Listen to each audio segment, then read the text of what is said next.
Mister Mrs cooking আনে তোমাদের সকলকে আরো একবার স্বাগত। আজকে চলে এসেছি দুর্দান্ত স্বাদের রেসিপি নিয়ে।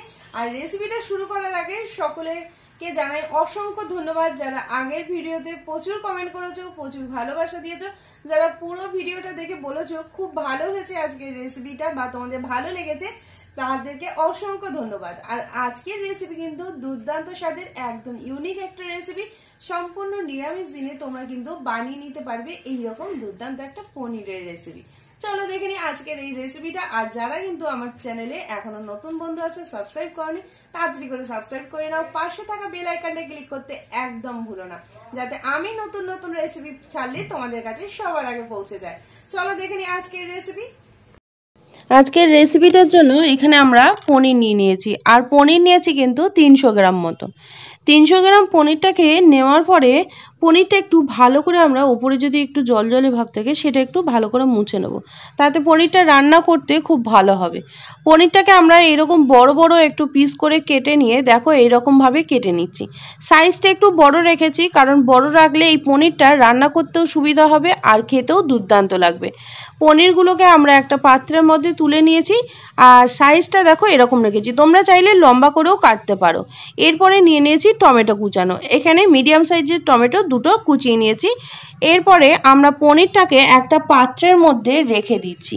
পাত্রের মধ্যে সমস্ত পনিরগুলোকে নেওয়ার পরে আমরা ঘরে থাকা সামান্য কিছু মশলা দিয়ে আজকের এই দুর্দান্ত রেসিপিটা কিন্তু আমরা শুরু করব। এরপরে দিয়ে দিচ্ছি আমরা রেসিপিটার জন্য ধনে গুঁড়ো। এখানে আমরা ধনে গুঁড়োর ব্যবহার করেছি, দিয়ে দিচ্ছি জিরে গুঁড়ো। ধনে গুঁড়ো আর জিরে গুঁড়ো দেওয়ার পরে এর মধ্যে আমরা অ্যাড করে দেবো গোলমরিচের গুঁড়ো। গোলমরিচের গুঁড়ো তোমরা এখানে শুকনো লঙ্কার গুঁড়োও ব্যবহার করতে পারো।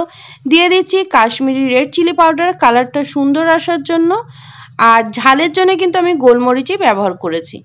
এরপরে এটাকে আমরা দিয়ে দিচ্ছি ওপর থেকে টক দই। যেহেতু এখানে আজকের রেসিপিটা দই দিয়ে, তো এই দই দিয়েই কিন্তু আজকের এই দুর্দান্ত রেসিপিটা কিন্তু আমাদের রেডি হয়ে যাবে। টক দইটাকে দেওয়ার পরে এর মধ্যে আমরা এটাকে খুব ভালো করে মাখিয়ে নেব। পনিরটাকে খুব ভালো করে এই দইটার সাথে মাখাতে হবে। আর তার আগে আমরা দিয়ে দিচ্ছি সামান্য পরিমাণে গরম মশলার গুঁড়ো। গরম মশলার গুঁড়ো কিন্তু আমি এখন দিয়েছি, আবার পরে অল্প করে গরম মশলার গুঁড়ো আমরা দিয়ে দেবো। আর স্বাদ মতো চিনি দিচ্ছি, যাতে টকটা ব্যালেন্স করা যায় আর খেতেও ভালো লাগে, তার জন্য কিন্তু আমরা এর মধ্যে স্বাদ মতো চিনিটা ব্যবহার করলাম। দেওয়ার পরে সমস্ত পনিরগুলোকে খুব ভালো করে মিশিয়ে দেবো, যাতে প্রত্যেকটা পনিরের গায়ে এই মশলা দইটার মিশ্রণটা যাতে খুব ভালোভাবে লেগে যায়। আর যারা যারা ভিডিওটা দেখছো, যদি ভালো লাগে তাহলে অবশ্যই একটা লাইক করে দিও। দেখো সমস্ত পনিরগুলো আমাদের কিন্তু একদম মাখা হয়ে গেছে। সমস্ত পনিরগুলোকে মেখে আমরা একটা সাইডে রেখে দিলাম। এরপরে কড়াইয়ের মধ্যে দিয়ে দিচ্ছি সাদা তেল। এখানে আমি সাদা তেলের ব্যবহার করেছি। আর তেলটাকে দেওয়ার পরে তেলটা গরম হয়ে গেলে এর মধ্যে আমরা দিয়ে দেবো পনিরগুলো। কিন্তু পনিরগুলো দেওয়ার সময় গ্যাসের আঁচটাকে একদম মিডিয়াম টু লোতে রেখে আমরা পনিরগুলোকে দিতে হবে। পনিরগুলোকে দিয়ে আমরা এটাকে একদম ভালো করে লালচে করে পনিরগুলোকে ভেজে নেব। পনিরগুলোকে আমরা সব দিয়ে দিয়েছি। দেওয়ার পরে পনিরগুলো কিছুক্ষণ হতে দেব। আর ওপর থেকে দিয়ে দিচ্ছি অল্প পরিমাণে একটু ছড়িয়ে দিচ্ছি বেসন। এতে কি হবে, খুব সুন্দরভাবে পনিরগুলো রেডি হয়ে যাবে আর খেতেও ভালো লাগবে। বেসনটাকে দেওয়ার পরে এটাকে ওপর থেকে এইভাবেই আমি ছড়িয়ে দিলাম, দিয়ে এটাকে ভালো করে আমরা হতে দেব। একটা পিঠ হয়ে গেলে তারপরে উল্টে আমরা অন্য পিঠের জন্য এটাকে রেডি করে নেব। দেখতেই পাচ্ছ পনিরগুলো হয়ে গেছে, একটা পিঠ হয়ে গেছে, আমরা উল্টে দিচ্ছি আর একটা পিঠের জন্য। খুব ভালোভাবে পনিরগুলো আমাদের রেডি হয়ে যাচ্ছে। আর এইভাবে পনির একবার রান্না করে দেখো, এটা খেতে দুর্দান্ত লাগে। পনিরগুলোকে একটা পিঠ হয়ে যাওয়ার পরে এটাকে উল্টে দিলাম, আর একদম লালচে একটা কালার আসলে তারপরে আমরা পনিরগুলোকে একটা প্লেটে তুলে নেব।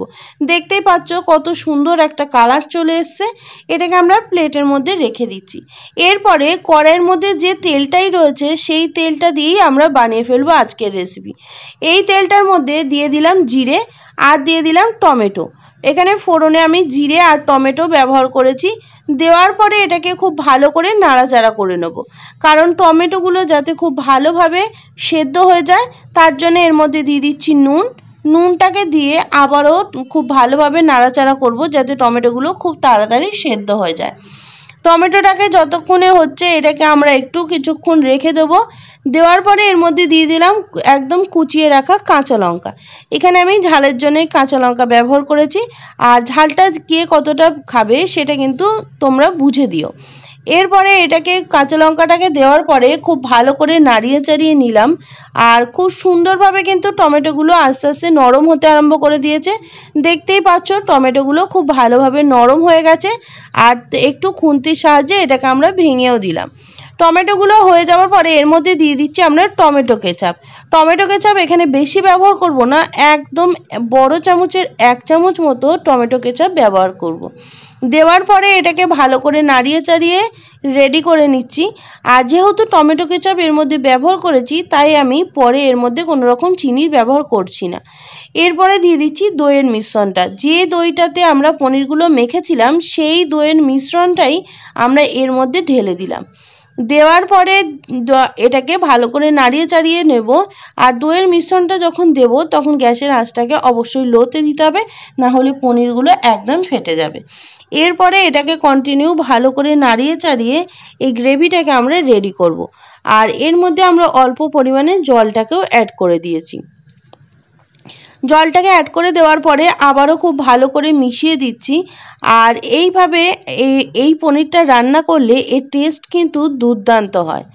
এটাকে আমরা ভালো করে নাড়িয়ে চাড়িয়ে দিয়ে কিছুক্ষণ হতে দেবো। দেখতেই পাচ্ছ কত সুন্দর তেল ছেড়ে দিয়েছে আর কালারটা দুর্দান্ত এসছে। এরপরে সমস্ত পনিরগুলোকে একটা একটা করে আমরা এর মধ্যে দিয়ে দেবো গ্রেভিতে। সমস্ত পনিরগুলো আমরা গ্রেভিতে দিয়ে দেওয়ার পরে এটাকে আমরা বেশ কিছুক্ষণ হতে দেবো। আর পনিরগুলোকে দেখতে পাচ্ছ খুব সুন্দরভাবে কিন্তু এটা রেডি করে নিয়েছি। পনিরগুলোকে এর মধ্যে দিয়ে দেওয়ার পরে এটাকে ভালো করে আমরা ফোটাতে থাকবো। আর এই ওপর থেকে দিয়ে দেবো কাসুরি মেথি। এই পনির রান্নাতে অবশ্যই কাসুরি মেথিটা অ্যাড করো, তাতে টেস্টটা অনেক সুন্দর আসে। কাসুরি মেথিটাকে দেওয়ার পরে এটাকে এর ওপর থেকে দিয়ে দেবো সামান্য পরিমাণে গরম মশলার গুঁড়ো। গরম মশলার গুঁড়ো আর কাসুরি মেথিটাকে দিয়ে ভালো করে এটাকে নাড়িয়ে চাড়িয়ে নিতে হবে। আর আলতু হাতে নাড়িয়ে চাড়িয়ে নেব যাতে ভেঙে না যায় পনিরটা। আর এইভাবে এটাকে ভালো করে মিশিয়ে দিচ্ছি। মিশিয়ে দেওয়ার পরে এটাকে ঢাকা দিয়ে আমরা বেশ কিছুক্ষণ হতে দেবো। 1 থেকে 2 মিনিট আমরা পনিরটাকে ভালো করে হতে দেবো। দেখতেই পাচ্ছ পনিরটা কিন্তু আমাদের একদম রেডি হয়ে গেছে। দিয়ে দিচ্ছি এর মধ্যে গোলমরিচের গুঁড়ো। গোলমরিচের গুঁড়োটাকে দেওয়ার পরে আবারও খুব ভালো করে মিশিয়ে দিলাম। মিশিয়ে দিয়ে এটাকে ঢাকা দিয়ে আমরা হতে দেবো। আর এরপরে ঢাকাটা খুলে আমরা দেখে নিচ্ছি পনিরগুলো কতটা আমাদের রেডি হয়েছে। পনিরগুলো আমাদের খুব ভালোভাবে হয়ে গেছে। আর পনিরগুলো হয়ে যাওয়ার পরে এটাকে আমরা গ্যাসটাকে অফ করে দেবো। আর দেখো আমি পনিরগুলোকে তুলে দেখিয়ে দিচ্ছি, পনিরগুলো কিন্তু একদম ভেঙে যায়নি। গ্রেভিটাও যেমন সুন্দর হয়েছে এর টেস্টটাও কিন্তু অসাধারণ হয়েছে। পনিরগুলোকে একদমই ভেঙে যায়নি। আর পনিরগুলোকে আমরা এবারে কড়াই থেকে একটা পাত্রের মধ্যে তুলে দেবো। আমি তোমাদেরকে দেখিয়ে দিলাম পনিরগুলো। আর এইভাবে পনির রান্না করলে এর টেস্ট কিন্তু অসাধারণ হয়। তোমরা যে কোনো নিরামিষ দিনের রুটি, পরোটা বা রাইসের সাথেও এটা খেতে পারো। এরপরে পনিরগুলোকে একটা প্লেটের মধ্যে আমরা তুলে নিচ্ছি। সমস্ত পনিরগুলোকে একটা প্লেটের মধ্যে তোলা হয়ে গেলে আমরা এটা একদম রেডি করে নিয়েছি ওপর থেকে ধনেপাতা কুচি দিয়ে। তাহলে অবশ্যই এই পনিরের রেসিপিটা তোমরা বাড়িতে ট্রাই করো আর জানিও কেমন লাগলো সম্পূর্ণ নিরামিষভাবে তৈরি করা এই পনিরের রেসিপি। বানিও এই পনিরের রেসিপিটা। আর যদি ভালো লেগে থাকে তাহলে কিন্তু অবশ্যই কমেন্টের মাধ্যমে জানাতে ভুলো না। প্রচুর প্রচুর শেয়ার করে দিও এই সুন্দর রেসিপিটা। আর যারা নতুন বন্ধু আছো এখনো পর্যন্ত আমার চ্যানেলটিকে সাবস্ক্রাইব করোনি, তাড়াতাড়ি করে সাবস্ক্রাইব করে নাও। পাশে থাকা বেল আইকনটা ক্লিক করতে একদম ভুলো না।